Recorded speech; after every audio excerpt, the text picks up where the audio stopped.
Push in বাংলাদেশে যেটা করার চেষ্টা করছে, আমরা নিশ্চয়ই পশ্চিমবঙ্গের নির্বাচন ফলো করেছি।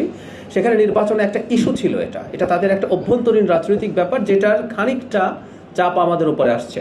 আমি এইভাবে মনে করি না যে বাংলাদেশের সাথে কোনো একটা টেনশন তৈরির জন্য ভারতীয় সরকার এটা করছে।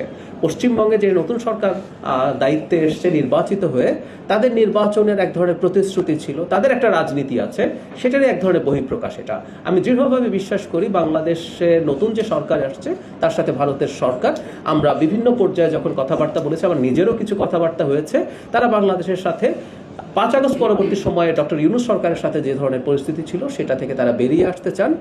দুই দেশই চায় সেটা। সেজন্য আমি মনে করি যে সংকটটা প্রাইমারিলি দেখা যাচ্ছে, এটার একটা সমাধান দ্রুত হবে।